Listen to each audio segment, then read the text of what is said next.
दोस्तों, यह एक राजा की कहानी है जिसके पास खुद की 3 रानियां होते हुए भी वह कुंवारी लड़कियों का भोग करता था।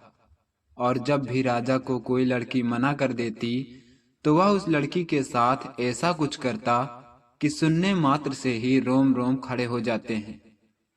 दोस्तों, यह 100 साल पहले की बात है। एक राज्य था जिसका नाम विजयगढ़ था। उस राज्य के राजा का नाम था वीरभद्र। वह बहुत ही साहसी और न्यायप्रिय राजा था। उनके राज्य में किसी का मजाल नहीं था कि किसी को कुछ बोल सके या चोरी कर सके। राजा वीरभद्र के नाम से चोर डाकू थर्राते थे। वह अपने राज्य को इतना सशक्त और कड़ा बनाया था कि कोई उनसे युद्ध के लिए ललकार भी नहीं पाता था। लेकिन राजा वीरभद्र के अंदर एक कमी थी जो उन्हें अपने राज्य के प्रति कमजोर बना देती थी। वह यह कि राजा वीरभद्र किसी भी सुंदर स्त्री को देख लेते तो उनके अंदर उस स्त्री को पाने के लिए उनके शरीर में उथल पुथल हो जाती थी। वह अपने आप को रोक ही नहीं पाते थे, जबकि उनके महल में उनकी खुद की 3 रानियां मौजूद थी। फिर भी उनका मन दूसरे स्त्री की तरफ भागता था। एक दिन उनके राज्य में एक अति सुंदर स्त्री आई जो अपनी सुंदरता के साथ साथ मनमोहक भी थी। उसका नाम कामनी था। उसको देखने मात्र से ही किसी का भी मन बहक सकता था और उसके प्यार में कायल हो सकता था। वह अपनी एक सहेली के घर आई थी जो कि वीरभद्र के ही राज्य में उसका घर था। उसकी सहेली के घर पर कोई रस्म की दावत थी, तो कामनी और उसकी सहेली दोनों सब्जी लाने के लिए बाजार गई थी। उसी दिन राजा वीरभद्र का दायरा था। वह हर हफ्ते में एक बार बाजार की तरफ मुआयना करने जरूर जाते थे। बाजार में खूब भीड़ मची थी और सभी लोग अपने अपने जरूरत की सब्जियां ले रहे थे। उसी भीड़ में कामनी और उसकी सहेली भी सब्जियां खरीद रही थी। तभी एक सैनिक नगाड़ा बजाते हुए आवाज लगाई, सभी रास्ते से हट जाओ, राजाओं के राजा वीरभद्रसेन पधार रहे हैं। यह सुनकर बाजार में हलचल मच गई। सभी लोग अपने अपने काम छोड़कर रास्ते के किनारे खड़े हो गए। बाजार का माहौल पूरी तरह बदल गया। राजा वीरभद्र घोड़े पर सवार होकर अपनी राजसी वेशभूषा में अपने सैनिकों के साथ बाजार में प्रवेश कर रहे थे। उनकी उपस्थिति इतनी प्रभावशाली थी कि हर कोई उन्हें निहारने लगता। कामनी जो अपनी सहेली के साथ सब्जियां खरीद रही थी, वह इस सब दृश्य को देखकर हैरान थी। उसने पहली बार इतने साहसी और राजसी व्यक्तित्व वाले राजा को देखा था। जैसे ही राजा वीरभद्र की नजर बाजार में घूमते हुए कामनी पर पड़ी, वह वहीं ठिठक गए। कामनी की सुंदरता और उसके मनमोहक व्यक्तित्व ने राजा के दिल को छू लिया। उनके भीतर अचानक से कुछ ऐसा हुआ जिसे वह समझ ही नहीं पाए। उनकी आंखें कामनी से हटने का नाम ही नहीं ले रही थी। राजा वीरभद्र के लिए यह एक नई अनुभूति थी। कामनी ने राजा को अपनी ओर देखते हुए महसूस किया, लेकिन उसने नजरें झुका ली और अपनी सहेली का हाथ पकड़कर दूसरी तरफ जाने लगी। राजा वीरभद्र ने सैनिकों को इशारा किया कि वह कुछ समय बाजार में ठहरेंगे। वह चाहते थे कि कामनी के बारे में और जानकारी हासिल करें। राजा के सबसे विश्वास पात्र सैनिक रघुनाथ तुरंत आगे बढ़े और राजा से पूछने लगे, महाराज, क्या आपकी कोई विशेष आज्ञा है? राजा ने धीरे से कहा, उस युवती के बारे में पता करो जो अभी अभी अपनी सहेली के साथ यहाँ से गई है। वह कौन है, कहाँ से आई है और यहाँ क्या कर रही है? रघुनाथ ने राजा की आज्ञा का पालन किया और कामनी का पीछा करते हुए उसकी सहेली के घर तक पहुंच गए। रघुनाथ वहां पहुंचा तो देखा कि सभी लोग अपने अपने काम में बिजी हैं और कुछ बच्चे खेल रहे हैं। कोई सब्जी काट रहा है तो कोई खाना पकाने में लगा है। तभी सैनिक की नजर उस लड़की पर पड़ी जो राजा ने पता करने के लिए भेजा था। सैनिक ने इशारे से उस लड़की को बुलाया। राजा के सैनिक को देखकर कामनी डर गई और हिचकते हिचकते सैनिक के पास आई। कामनी के पास आते ही सैनिक ने कहा, तुम कौन हो? क्या तुम इसी राज्य की लड़की हो? कामनी सैनिक की बातें सुनकर डर से कांपने लगी। तब सैनिक ने दिलासा देते हुए कहा, डरो मत लड़की, राजा वीरभद्रसेन आपको इस राज्य में पहली बार देखा, इसलिए आपका परिचय लेने आया हूँ। कामनी थोड़ा संभल कर बोली, मेरा नाम कामनी है। मैं यहाँ अपनी सहेली के घर आई हूँ।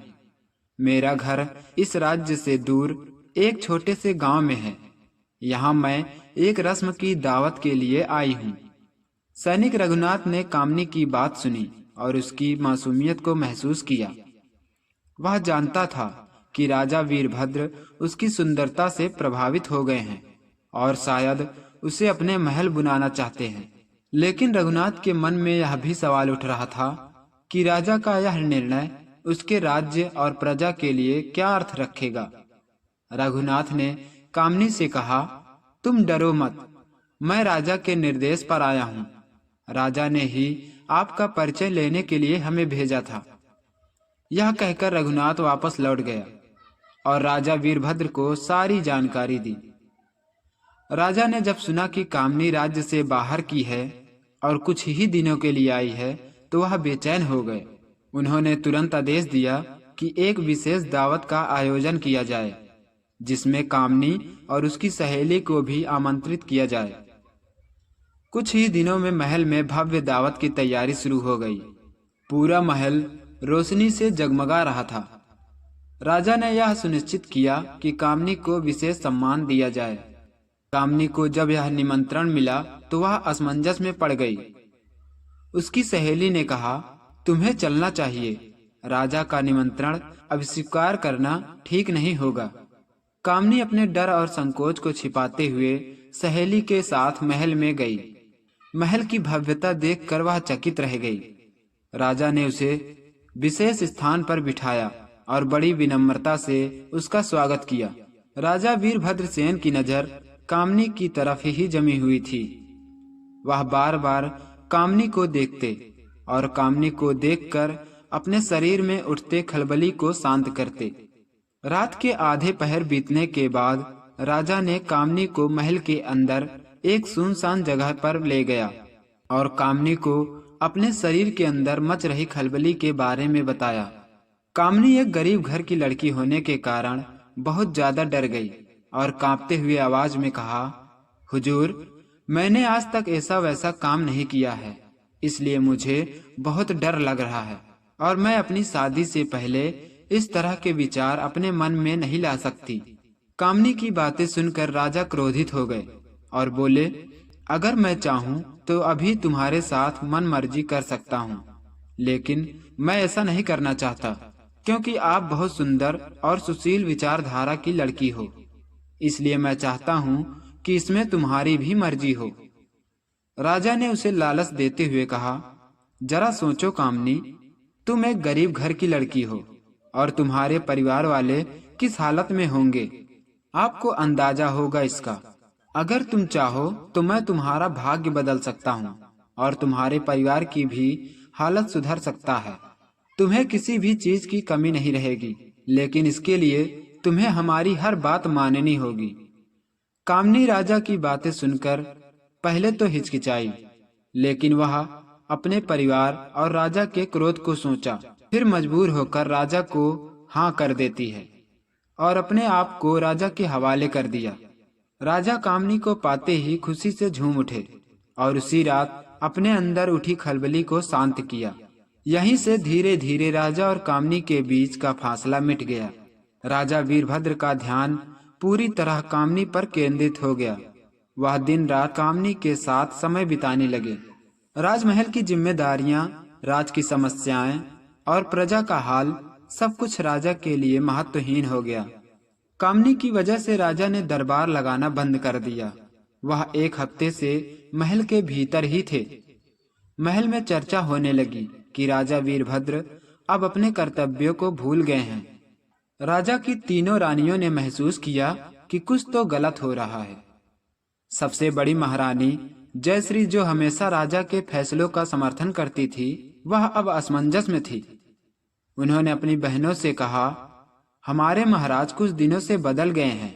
वे न हमारे पास आते हैं, न ही दरबार में। हमें पता करना होगा कि आखिर ऐसा क्या हुआ है। दूसरी रानी कुमुदनी, जो बहुत ही चतुर और चालाक थी, उसने कहा, मुझे यकीन है कोई दूसरी स्त्री है जिसने महाराज का मन मोह लिया है। हमें यह पता लगाना होगा कि वह कौन है।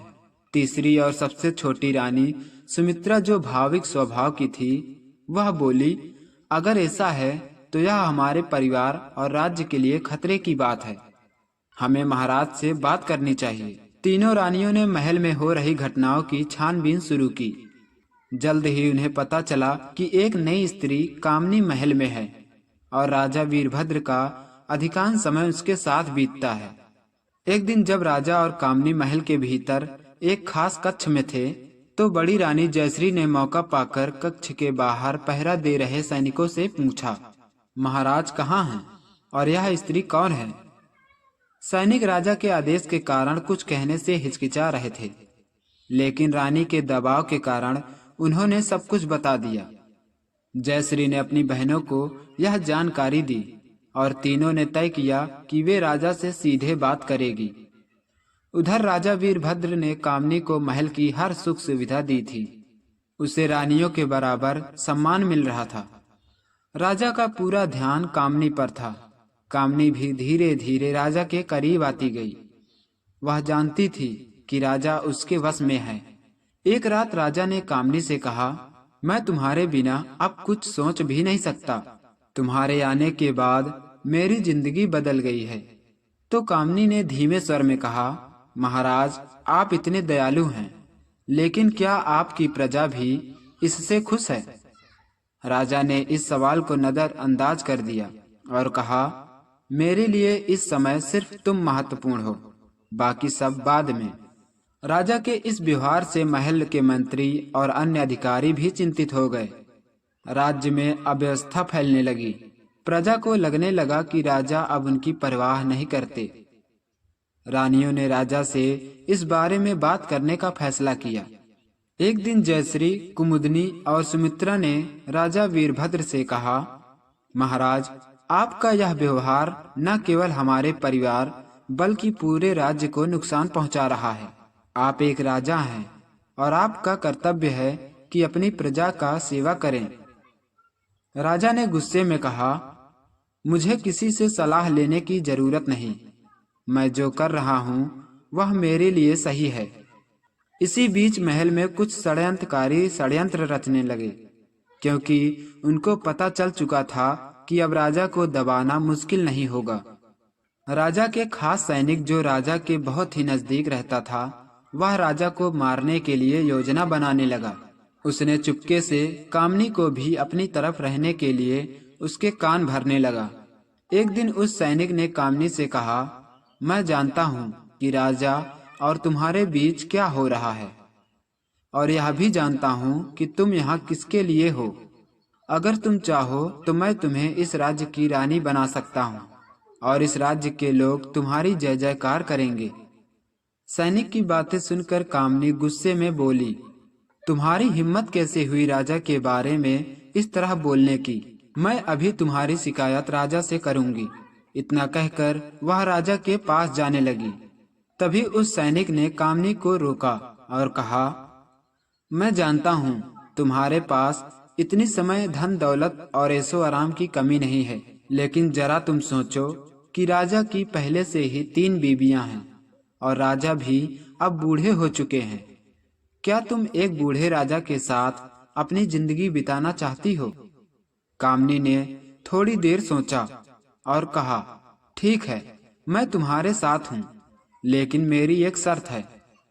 वह यह कि मैं राजा के पास ही रहूंगी, ताकि उन्हें शक न हो कि हम उनके साथ धोखा कर रहे हैं। सैनिक कामनी की बातें सुनकर खुश हो गया, क्योंकि उसके अंदर भी कामनी को पाने की चाहत थी और उसका रसपान करना चाहता था। सैनिक ने कामनी से कहा, अब मैं तुमसे जैसा जैसा कहूँ तुम वैसा वैसा ही करना। कामनी भी हामी भरते हुए कहा, ठीक है, बताओ मुझे क्या करना होगा। सैनिक, जो पहले से ज्यादा बदल चुका था, वह कामनी की आंखों में नजर गड़ाकर बोला, तुम्हें राजा के भोजन में विष मिलाना होगा, और वह भी अपनी चालाकी से शाम के भोजन के समय। लेकिन यह इतना आसान नहीं होगा, क्योंकि राजा के सामने भोजन रखने से पहले किसी जानवर को भोग लगाया जाता है और तभी राजा भोजन करते हैं। इसलिए यह काम सावधानी से करना होगा। इस बात पर कामनी थोड़ा मुस्कुराई और बोली, तुम इसकी चिंता मत करो, मैं पूरा इंतजाम कर दूंगी। यह मेरे बाएं हाथ का खेल है। इतना कहकर वह राजा के कक्ष में चली गई। थोड़ी ही देर में राजा भी कक्ष में पहुंच गए। कामनी को उदास देखकर राजा ने कहा, क्या बात है मेरी सुंदरी, तुम्हारा चेहरा इतना क्यों मुरझाया हुआ है? तब कामनी नाटक करते हुए बोली, कुछ नहीं महाराज, बस ऐसे ही चेहरा मुरझाया हुआ है। लेकिन महाराज, मैं आपसे कुछ कहना चाहती हूँ। महाराज ने कहा, बताओ सुंदरी, क्या बात है? तब कामनी बोली, महाराज, आप मुझसे इतना प्रेम करते हैं लेकिन कभी मेरे साथ भोजन नहीं किया। मैं चाहती हूँ कि हम आपको अपने हाथों से भोजन कराएं। महाराज मुस्कुराते हुए बोले, बस इतनी सी बात है, चलो आज मैं अपनी सुंदरी के हाथों से ही भोजन करूंगा। महाराज की बात सुनकर कामनी के चेहरे पर खुशी की लहर छा गई। मानो ऐसा लग रहा था कि अब उसे रानी बनने से कोई नहीं रोक सकता था। शाम होते ही महाराज के कक्ष में भोजन की थाली आ गई और दोनों साथ में भोजन करने लगे। कामनी महाराज से नजरें बचाकर चुपके से एक पुड़िया निकाली और भोजन में मिला दिया। भोजन करने के बाद राजा और कामनी कक्ष में एक साथ ही लेट गए। उस रात कामनी और राजा एक दूसरे के साथ खूब प्रेम व्यवहार किया। सुबह होते ही पूरे महल में चारों तरफ खलबली मच गई। राजा की मृत्यु की खबर सुनते ही सभी लोगों में सन्नाटा छा गया। इधर वह सैनिक जो राजा के अधिक करीब था, वह राज्य को अपने कब्जे में कर लिया और रानियों को अपना दासी बना लिया। लेकिन इधर कामनी को पता नहीं था कि उसके साथ क्या होने वाला है। सैनिक गद्दी पर बैठते ही कामनी को अपनी रानी बना लिया और कामनी का भोग करने लगा।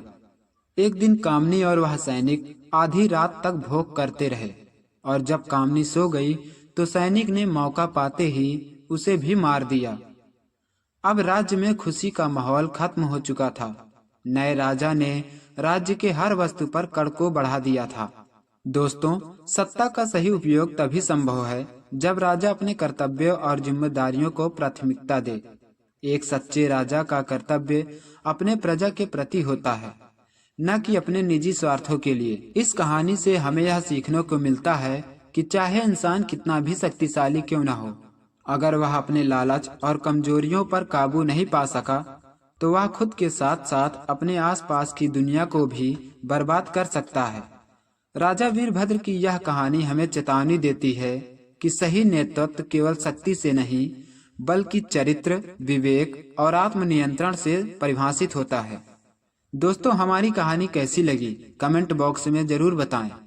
अगर आप मेरे इस चैनल पर नए हैं तो मेरे इस चैनल को सब्सक्राइब करें, साथ ही बेल आइकन को जरूर दबाएं, क्योंकि मेरे इस चैनल पर हर रोज एक ऐसी ही नई नई कहानियां आपके लिए पेश की जाती हैं।